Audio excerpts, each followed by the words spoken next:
It is. All right, I got it.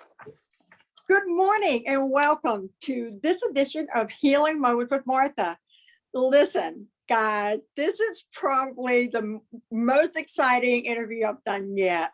And this guy needs no introduction. The name Bryan Duncan is synonymous with Christian artist music. And I am so excited to welcome Bryan Duncan to Healing Moments with Martha this morning. Thank you, Bryan, for taking time out of your busy schedule to hang out with me and talk a little bit. Thank you so much. Well, I might need more than a healing moment. I'm just saying, well, the day is extremely long. Yeah, that's dear okay. God, I'm back. Well, thank you so much for joining me this morning. Bryan grew up in North Carolina. We'll talk about that in a minute because that's actually my home state. And you've had 18 solo albums, 16 #1 hits, sold over 1 million records. Here, let me write this down. Go ahead. I'm writing this down. Things to be grateful for later. Right. How many did I sell? Over 1 million. So I cannot imagine that because I just reported my first song back in May, and so I just cannot imagine the career that you've enjoyed. But talk to me a little bit about growing up. You grew up in North Carolina, I think around Charlotte or somewhere like that. I don't remember. Or maybe you didn't say, just in North Carolina. My dad was an evangelist when he was 18, he was doing sermons. And he moved around the country. And, for a long time, I thought he was running away from home. I had to keep finding So we lived in Utah. I was born in Utah. We lived in there, and they were from Colorado, my folks. And then we moved to Washington State, and then we moved to North Carolina. And my family ran away from home just to have a permanent address. I get that. I do. So, but I think I read that North Carolina is kind of where your music started evolving. Was you started getting into your music? Is that true? You remember? Or is that? Well, yeah, I was in North Carolina. I was 16, and my dad would have me, playing in the background. He taught me how to play bass, and Mom gave me piano lessons. Well, she started me on the accordion, which was, pretty scary. Glad I can only imagine. Really? Yeah. Wow. The accordion wouldn't have worked well, but somebody in the church gave me a guitar, and I didn't know how to play a guitar, so I made stuff up, and that was the beginning of songwriting. And I'm going, well, if I make something up, nobody can say I'm playing it wrong. Exactly. Right. What a great attitude. I love it.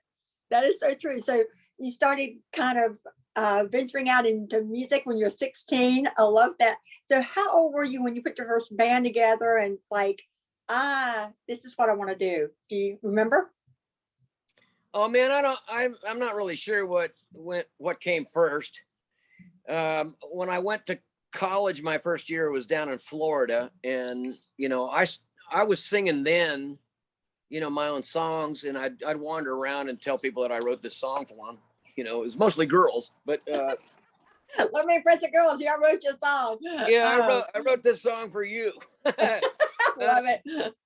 But then I met a drummer down there at the local church, and we started playing just me on a guitar standing on a picnic table, and he had a set of drums, and he would just back me up, and we'd sing in the park. That was back when you didn't need a license to assemble, to do anything. Right? Yeah. Oh my gosh. Yeah. So much easier and so much simpler back then, right? So let's talk about when progressing from that to your first contract that you had. Was that with the Word Music, I believe, or not? I can't remember. Well, there a lot of stuff, a lot of water under the bridge before any of that stuff happened. I played down. I got kicked out of college in Florida. I wasn't missionary material, they told me, and so I was at a Bible college, And then I went home and then I went out to California because my So cousin. let's back up. So let's back up to that. So how did that affect you when they said, "Oh, you're not missionary material"? Well, you were like, "I don't care." I mean, or No, deeply yeah, hurt.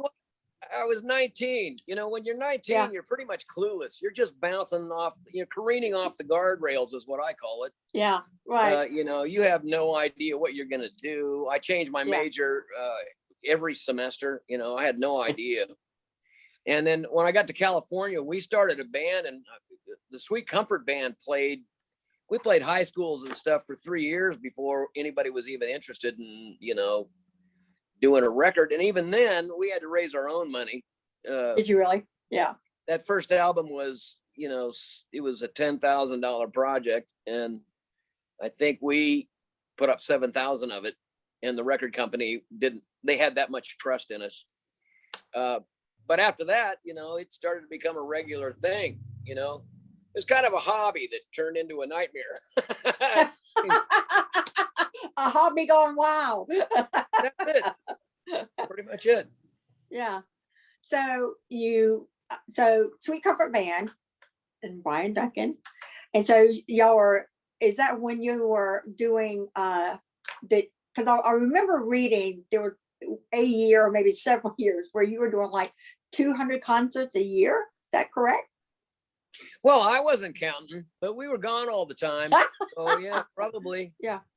The only time we were off was when we were driving to another gig. And yeah, a lot of that stuff started happening when we got outside of the state of California, and then we started playing, other states, and then eventually you're all over the United States. And back then you couldn't afford an airplane ticket, so we had to drive to everything. So, try to book as many things on the road as you can, rather than just spend 5 hours driving. Right. Absolutely. So, Sweet Comfort Band, Bryan Duncan, and you're traveling all over the United States.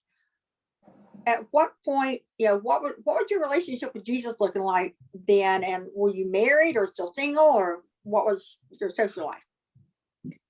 Well, we're talking about a 10 or 12 year period with the Sweet Comfort Band. So I was single for half of it, and I was married toward the end of that. In fact, being married, and, I was almost 30, and suddenly we were going to have a child. And that's when I realized I'm going to have to get a real job. I quit the band some point based on the fact that I had a kid coming. And so I thought my career would be over by then. And I went to work, to kind of make a real living. But, I wound up still, 6 months later, I had a solo contract. And so, I mean, I haven't tried to be in music. It just keeps happening. And it was like, okay, well, we'll just do this then. And so I don't know. The question was, what was it like in the early days? I lived in a garage for probably 5 years. I had a piano there and a waterbed, and it was a little 2-room garage, and it was one of those little hippie hovels. That's what I called it. Like, the hanging macrame plants, Oh yeah, the absolutely. beads hanging in the doorway, and the carpet was orange and green, and shag carpet probably. Yeah, I hear shag you. carpet. Yeah. And of course, water beds were big back then. Oh yeah, had one. Absolutely. Had one actually when I was pregnant with my 3rd child. Not a good idea. Well, I didn't put a heater in my water bed when I first put it together, and I like to froze to death. I was like, wow, that water gets pretty cold. It does. Absolutely. So I fast forward, you're married and a child on the way, and doing your first solo album. So okay, well, we've moved a decade ahead. Let's see, where was I then? Well, I had a little studio garage thing that I played in, and I had my first kid. I don't know. I hadn't planned on being in music, I was offered a contract. I also played a youth group. Somebody down the street invited me to play for their kids, and they paid me like $700. I'm going, wow, that's more than I made in a month with the Sweet Comfort Band. So I'm going, hey, I could do this on the side. And from there, some Light Records offered me a contract. I wasn't really looking, but I was still writing songs. And that first album was called Have Yourself Committed, because after 11 years in a rock and roll band on the road all the time, I felt like I was going nuts. I just, this is not a life. This is just, bouncing from one hotel room to the next, for years. Right. And, Yeah. you'd shake hands with people for an hour and sing some songs to them, and then you'd be back in that little room. And Yeah. So really, did you feel like you had like any community at that point, or was it just going from gig oh, to absolutely gig? not. Absolutely not. Oh, you were asking though about, what my relationship with God was. I mean, he was the only sense of community between the band and my relationship with Jesus. There wasn't really anybody else. But growing up, my folks moved around all the time. I was the new kid all the time. So Yeah. writing has been a source of sanity for me, because I was always by myself and I was used to it. So it never occurred to me that I should have other working relationships. So I can see, I can totally understand that. I mean, I get that. And that's a hard place, especially growing up like as a teenager. You're looking for connection and relationships, and wow. Yeah. And so I can understand that the songwriting was kind of where Bryan could be Bryan and express what he was feeling. I mean, if I'm understanding that correctly. Yeah. And, somebody was asking me about that the other day about, Christian music. And I'm going, we didn't see ourselves as a Christian band or anything. We were a band and we were following Jesus, and we thought that was kind of normal. I love it. Yeah. We were actually almost depressed when they invented a genre name for, we started calling it contemporary Christian, because it just shelved us immediately. We were branded as these people. You might as well put a warning label on the album, caution, Right. explicit Jesus lyrics. They may harm you. They, And or they might alter suddenly, your life. Woo! yeah, suddenly Right? Yeah. we were kind of depressed about it, frankly, Were you because really? because we were suddenly labeled as somebody to avoid, or maybe a Mary Kay salesman. Or a used car salesman, same thing, right? You want to avoid those people, and that's really interesting that connecting the dots on it, because I turned 60 back in July, so we're about the same age, but I hadn't really thought about the impact that creating that genre would have on music and on bands. And that's but y'all definitely, being out there every day, y'all definitely made the connection. Yeah. Wow. So I'm going to fast forward a little bit. So let's fast forward to marriage, and you're married, one child. How many children did y'all have all together? Well, I had 2 boys. The other one came 4 years later, and I had been married for 5 years before we had a child, because I was living in almost poverty back in the early days.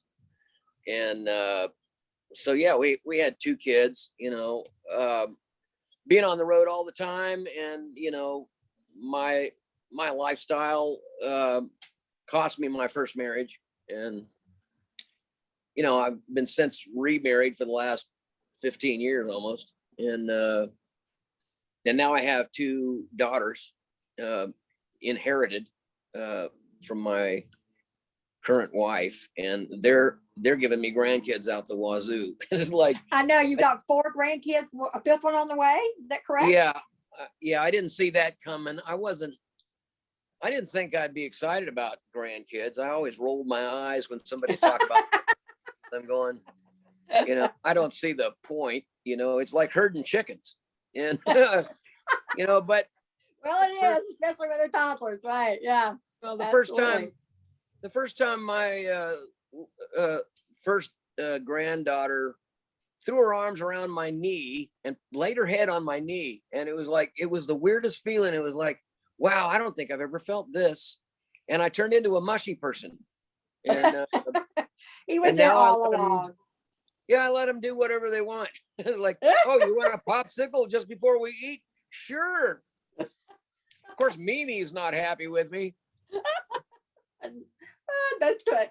But, that's what grandchildren, that's, we spoil them, give them sugar and send them back home, right? This is what we do with the grandkids, right? Making good memories. That's what it's all about. So you said, so the first year, the first marriage ended. Did that end as a result of you being gone all the time, or were there other factors, if you don't mind me asking? Or was there? Well, it was about being gone all the time, and a lot of it. And, there was other details that I will take on as my own responsibility that, that led to a lack of trust on her part.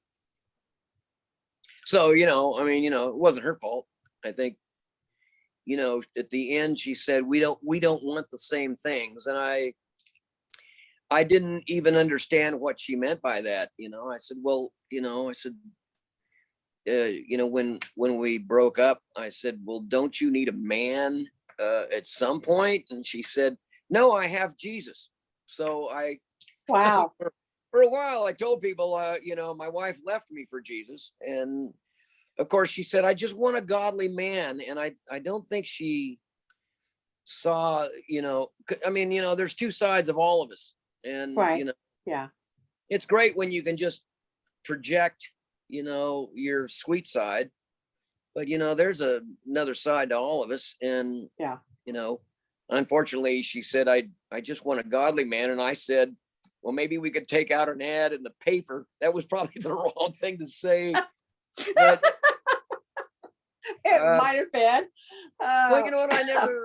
I never tried to be, holier than thou ever. I've lived in the grace of God, and I've made humongous mistakes, and, I've preferred my own way over God's, and I still have a tendency to do that without, proper guidance on a daily basis. I read every morning and take a moral inventory of my life because it takes nothing to get off track. Nothing. Amen on that. It's just the skinniest thing. And you said a moral inventory. That sounds like 12 steps to me. 12-step recovery. It is. That's what I thought. I've done 12-step recovery, so there's no shame there. And I'm grateful for 12-step recovery. I mean, it's why I'm where I am. Well, here's the thing about that. When I started to realize that I had some problems that were unmanageable, that my life had become unmanageable because of them. And, people automatically think that you're like mainlining heroin or, alcoholism or something, but it happens to all of us. At some point, we look for ways to comfort ourselves or to escape from some of the realities, the uncomfortable things in our lives that don't produce good things. And, eventually you've accumulated a pile of crap that's moth and rust corrupts. And you start to realize I played for a 12-step group, and I listened to them read the 12 steps, after I'd played the concert. And when they said, we admitted that we were powerless over some of our dependencies and that our life had become unmanageable. Right. It just, it hit me in the face. It was like, wow, that's me. And I wasn't an alcoholic. I wasn't a drug addict. My life was becoming unmanageable. Even in the Sweet Comfort band, I was just going with the flow most of the time. And there was disasters that I could have avoided, but mostly because I was just letting my life happen to me. And I mean, there's a certain amount of that is not within your control, but Right. started to make a more serious commitment to commit my ways to the Lord, and ask him for guidance on a daily basis, which maybe I was just kind of floating through life, before that, and wondering why things didn't happen the way I wanted them to. And without sounding, I don't know, I get that, and not to have, but that was kind of where I was. And so that's why I recognize, that's why I can resonate with that, because that free spirit that we probably both are, being creative individuals, and free spirit and creative, and almost a swinging by the seat of my britches kind of thing, just take life as it comes, and you're Well, right. there's a certain amount of that that's nice. I mean, it's nice Right. to, It's okay. Right. to be comfortable with things that you can't control, but at the same Right. time, when you don't control the things you can, you're just asking. Right. Absolutely. And that's what I'm saying. That's what I'm alluding to, that's it has its benefits of living life like that, or approaching life like that, but it also has its not so good side as well. How long ago was that for you? Did that intersection happen for you when you played for the 12-step recovery band, recovery group, and then you're like, oh shit, that's me? Well, I don't think, it just hit me. The first time I heard that, it just kind of hit me as, wow, that kind of applies, and I may not be addicted to something, but my life has become unmanageable. And I remember, getting counseling early on, because I was kind of the victim of an intervention. A bunch of my friends got together when we had this dinner, and they started talking about how angry my humor was, and how mean-spirited I was coming off on stage on occasions, my little snide remarks and stuff. And I didn't even see it. I wasn't the one to see that. And I was offended, of course. How dare you tell me I've got a problem? But yeah, which is typical response. Yeah. Well, and I started going to counseling, for my own sanity's sake, and a lot of it was revolved around spiritual abuse. Okay. That's a heavy word, but No, it's there's a passive aggression that happens in church. If you don't believe like I believe, then I'm going to make you pay. Or exactly. And so, I've never made a big testimony about it, because it's hard to put into words what that's like. There's people looking for Christian buzzwords when you show up, and you're discounted if you say the wrong thing, or you don't act like everybody at their church.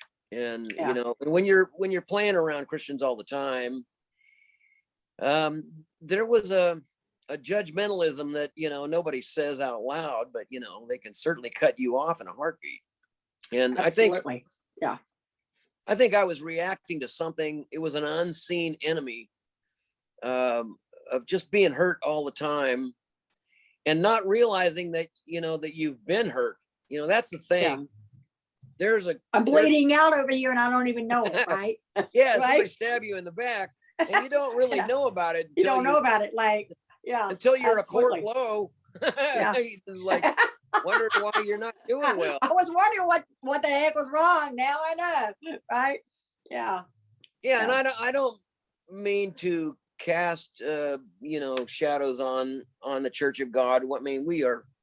We are all broken souls, and it's the whole point of God, saving us by his grace, because we were not going to live up to the standard. And eventually I wrote that song, We All Need. I was raised on the lessons and the victory speech, and I fought for the standards that I could not reach. And who knew that? I didn't even know at the time. When I wrote that song, I thought, I don't have anything to say. And I was thinking, I'm at a loss for words. And so that's how the song started. It was like, we all feel lost sometimes. And then I started talking in the verse and didn't realize that I had all that stuff in there. And this is where counseling is a wonderful thing, because a counselor can sometimes bring stuff out of you that you didn't know was there. Or have your finger zero in on it. I totally agree. I mean, because I know in my own, I call it emotional sobriety because of spiritual abuse and crap like that had finally taken its toll, and trauma. But you're right. The counseling 12-step, and God just uses a myriad of things to bring, healing that we need.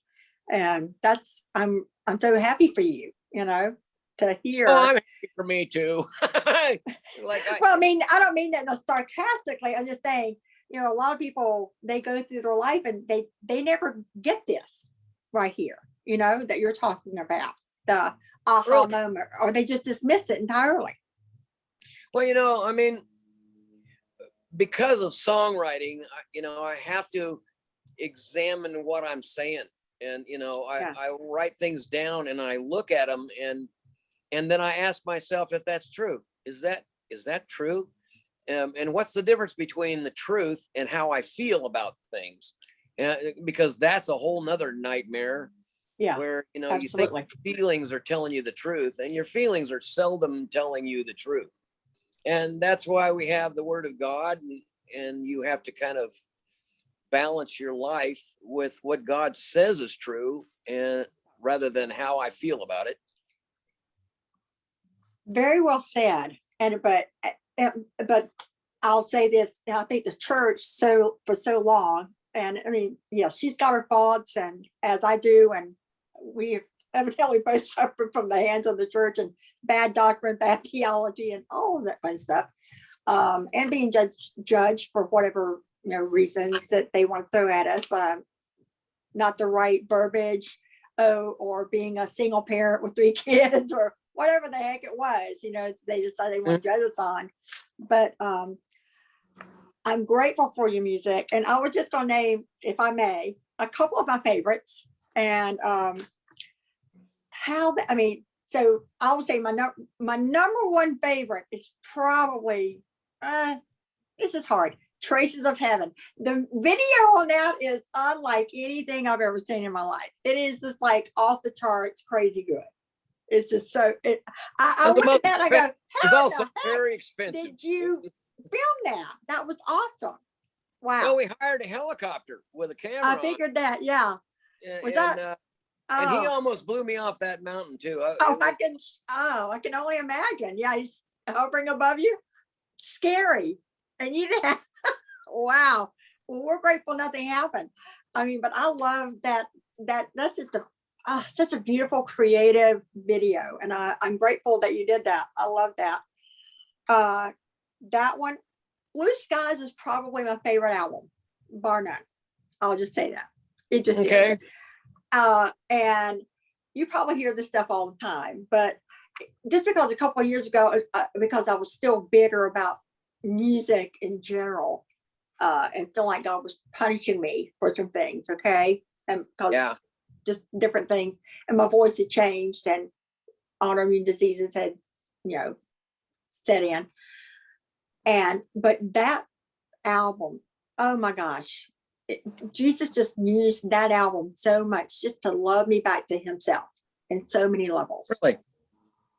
Yeah. I barely remember. I'm not even sure what songs are on there other than Blue Sky. I still play Blue Skies, by the way, because that was that song came after about 2 years of I was going through a divorce at the time, and there was about 2 years where nothing was fun, nothing was funny, and one day I laughed. I laughed at something on the radio, and it freaked me out because I'm going, wow, I haven't laughed. It realized that I hadn't laughed for a long time. Because of all the hurt, yeah. And that's where the line, I saw a clearing in the clouds today, much to my surprise. It was honestly, to know how you love me has helped me change my ways. It's as simple as that sometimes.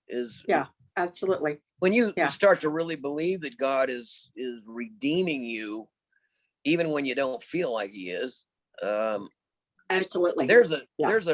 it's a load off. What a load It off. is. It's like, yeah, well, I'm so glad. I mean, and you're right.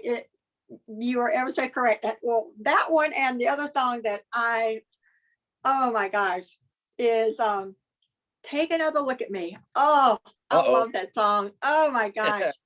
That one, because it's such an invitation from Jesus, because I think I mean, obviously in your life and I know in my life, there comes that intersection where he's like, come on back. I need you to take another look. I know everything about you. I know the hurt before it happened. I mean, and just the personal view of God looking and knowing how, how just, oh, I just love that song. I really do. Thank you for writing that. I'm so grateful for that song. Well, the one thing Really that over the long haul that I understand, I understand that I don't know a lot about God. I was thinking about Why it not, yesterday. Bryan? Yeah, he's a little bigger than I have in my mind. Oh, okay. All right. I'm glad. I was watching the Discovery Channel, and we watch these animal shows, and I'm watching examples of the food chain, and I'm going, what kind of a God feeds one animal with the babies of another? It's like, think about that for a second. I'm going, it's a little unnerving. It is. But our primary purpose here is to know God, to know him, and not necessarily understand him, but know that he promises to be here for me, and that he's there even if I don't see him or feel him. Yeah. And it's hard. That's a hard thing to get your head around. It is. I agree. Circumstances. But that's the whole idea of, take another look at me. It's wow. There's another song where I said, you got me shaking. Time out. I thought I had you figured out. It was Into My Heart, Out of My Head was the song. Oh, yep. Yeah, I like that one too. Yeah. It was really about, wait a minute, I think I know what God's going to do, and I really don't. And and he scares the crap out of me sometimes, because I'm going, man. I mean, just as surely as we think we have it figured out, he goes, watch this. Okay, kids, hold on. Well, he never likes to do things the same way twice. No, he doesn't. He's very creative about that, and we get into a similar situation and we look back and we go, oh, he did this last time. And he's like, no, I've got another card to play. Yeah. It's what I'm finding out, But, even in the new circumstances, I mean, seems like a really hateful society in a lot of ways, or maybe they just magnify that in the news, the intolerance and the vindictive nature of humanity. I mean, we haven't improved much. I agree. But, one thing for sure is, why does God allow suffering is because I pray a lot more when I'm not doing well. If everything's fine, we do. Right. Okay, I got this. Thanks for being there, but I'm going to be over here. So yeah, absolutely. And that mentality doesn't work. It really doesn't. That whole, thank God. I thanks for showing up. See you later.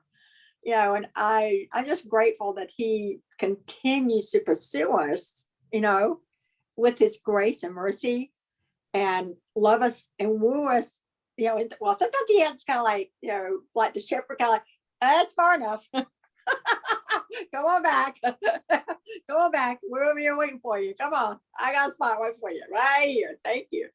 And I'm just grateful, and I know you are as well, for all the times that he pulls us back, into his fold, and sits us right, right.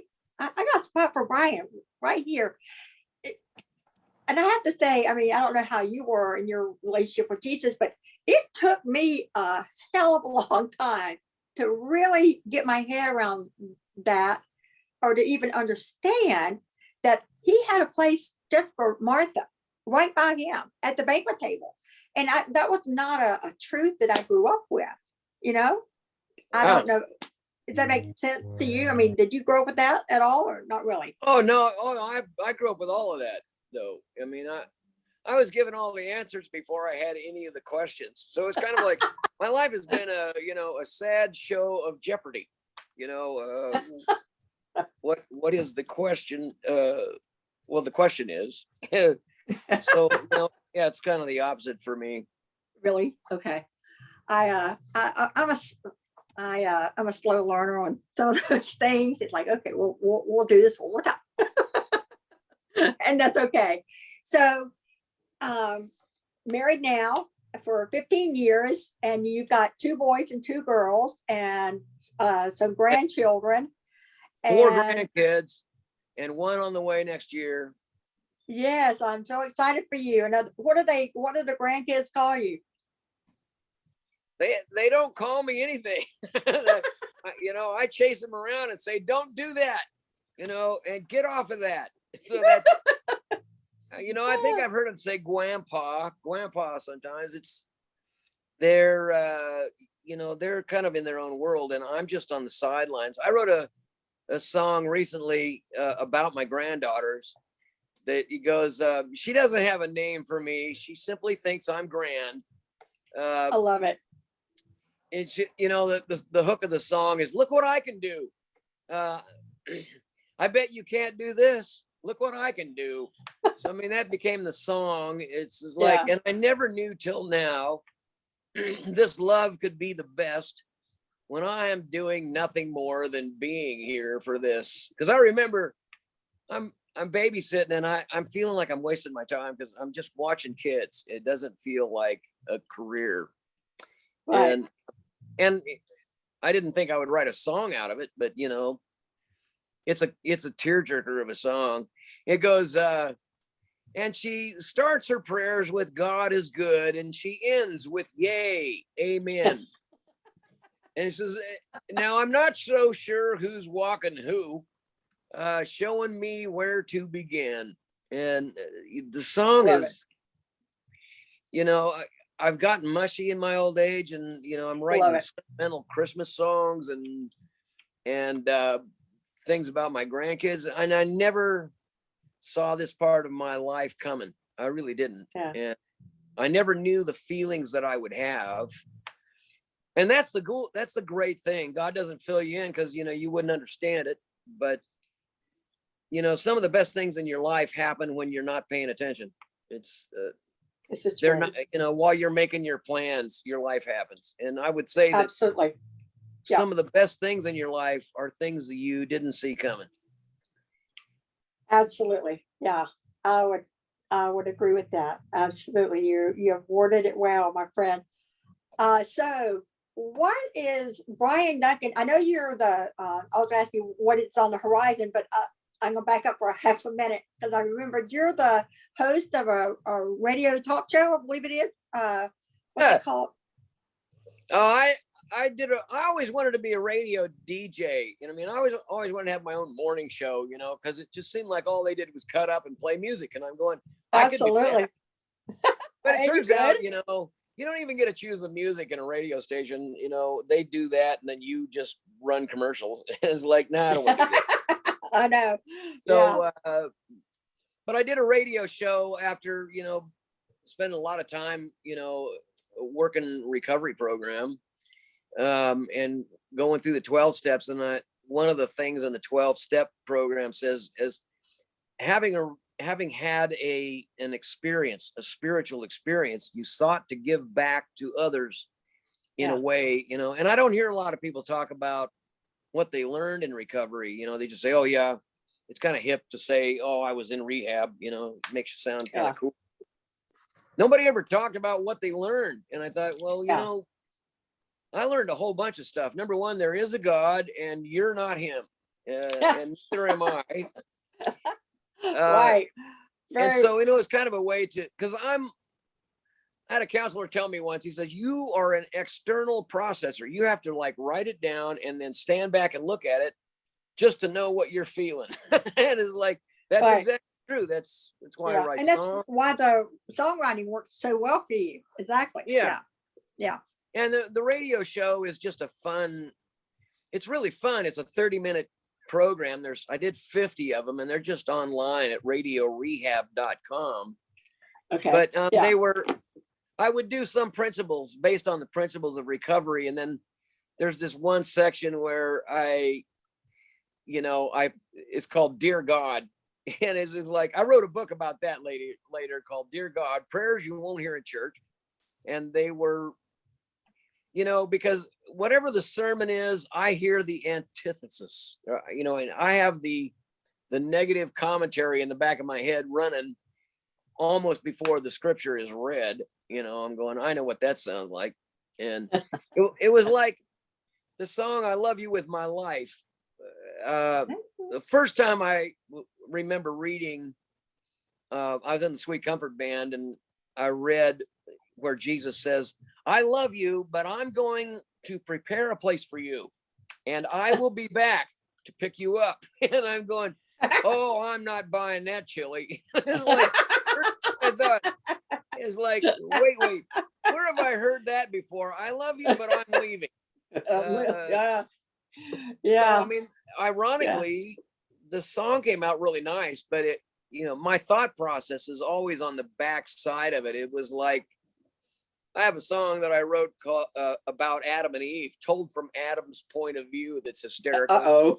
He says, it was a sweet little find that I should have declined when she handed that mango to me. And that's the way Radio Rehab is like that, where I present a principle in recovery. I talk about, I add songs that fit the scenario, and they're not all my songs. They're people that I know. And, I play a lot of secular side stuff, fit. You heathen, I'm kidding. But secular songs say a lot of honest things that, they do. You're right. Yeah. Need to be remembered. Yeah.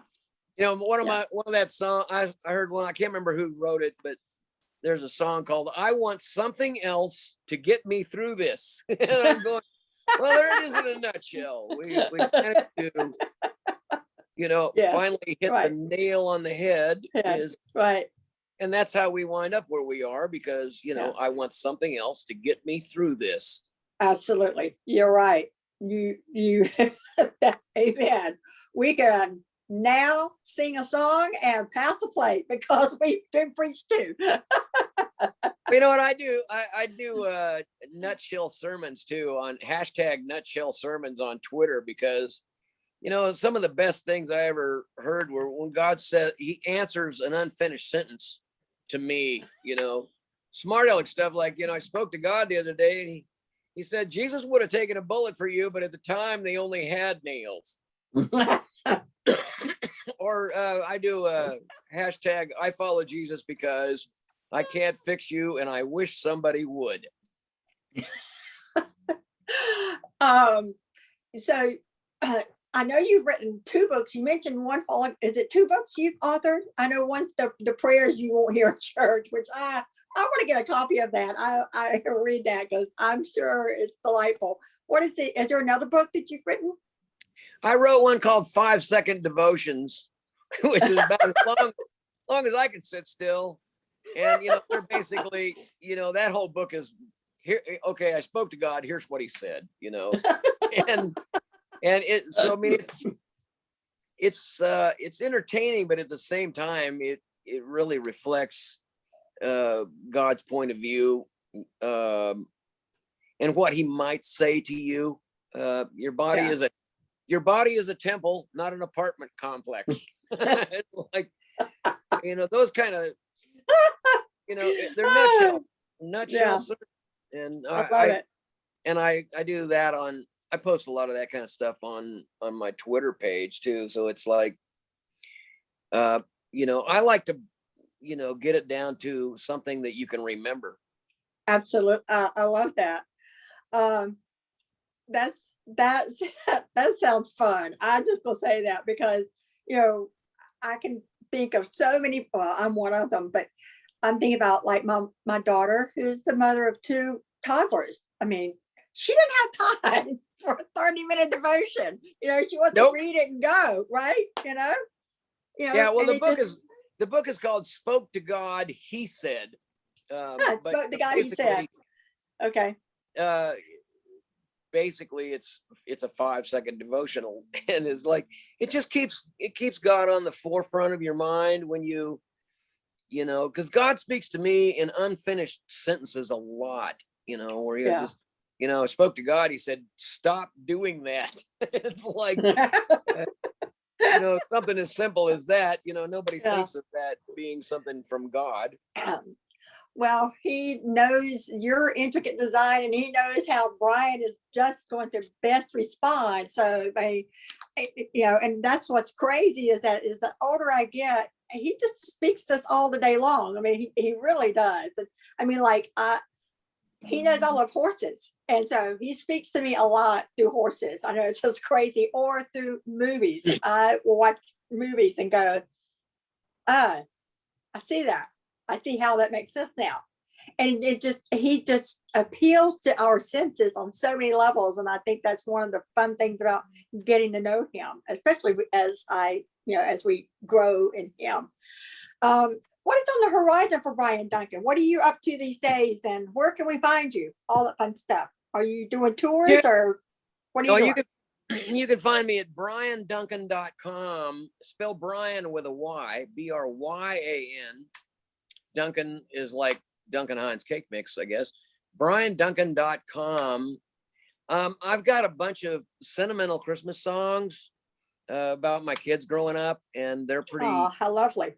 They're more touching stuff, and right now I'm this Sunday I'm playing 2 worship songs at a church down in Los Angeles that are done in Motown style. It's like, my gosh, love it. What would a worship song sound like if Smokey Robinson was writing it? And nice.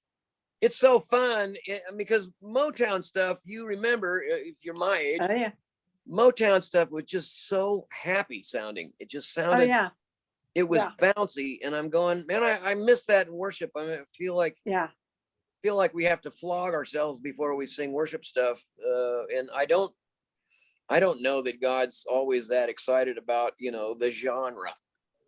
I don't think God has a genre. I hope not, because that's in my book too. I said, I spoke to God. He said, write some original worship music. I already have all of U2's stuff. Love it. Oh, wow. Bryan, I am excited for you to see what God has in store and how he just used your delightful personality and the songs that he will use you to create. And these little grandkids, I hope they inherit your sense of humor and your creativeness, because that's just such a blessing to us. I think I mentioned in a phone call that I've been listening to you for a long time. And I think my kids growing up, they listened to you. They heard your music played on WLFJ with Love from Jesus, Greenville, South Carolina. And I never got to see you do live, so please forgive me for that. South Carolina. You're in South Carolina? Wow, that's I just don't get down that far. Yeah, it's on the other side of the world. It is. It is the other side of the world. Yeah, and that's where they grew up. But they grew up. You and a few others, were standards in what we listened to. And so, when I say my kids grew up with you, I mean that as the highest compliment, because I think that I know that my children, they have a good foundation because of artists like you, telling a story, writing what God has placed on their heart. And it doesn't, as artists and as Christians, I just don't think I don't know if it gets any better than that on this side, for us to know that there's an impact on family. And so I'm ever grateful for you. You are such a delight. You really are. I knew you would be. and I knew you would be fun. So I have no doubt about that. So No, Bryan Duncan, I have a short attention span. That's all. I just have a short attention span. that is not all. God made you just delightful, and so you remind us that God is fun. You really do, and I that's not all you remind us of, but that He draws us to Himself. And I can't wait. I'm looking forward to hearing your Christmas songs. Are you going to be putting out are you working on it, putting together an album that we can listen to these lovely tunes on before Well, we here's the leave today? thing. I'm not on a major label anymore. I'm independent artist, and I have to crowdfund all my stuff. So Okay. you'll see, an opportunity to donate to future music. We have 3 projects in the works right now. One of them is the sentimental Christmas stuff. We've already recorded a couple of things for Christmas on that, and I actually we may do a record of old hymns. I did a funeral once, and I had to do some arrangements of songs my folks always used to sing. I Come to the Garden Alone, and What a Friend We Have in Jesus, and we may do something like that. And then I have new original songs that go in a dozen directions. So it depends on what people are willing to support for the next project. It might be the Christmas thing. Seems to me that the Christmas thing might be the next project. Absolutely. But you can find that at Bryan. If you go to BryanDuncan.com, there's a place right there where I saw it this morning. Yes. Well, Bryan, thank you so much. And to all the viewers and listeners, I just want to say, take this and share it. Check BryanDuncan.com out and invite Bryan to come to your church and share his music and share his story. You will not be disappointed. And thank you again, Bryan Duncan, for this lovely time on Healing Moments with Martha. Thank you so much. You're welcome. Thanks. And we'll be right back after this word from our sponsor.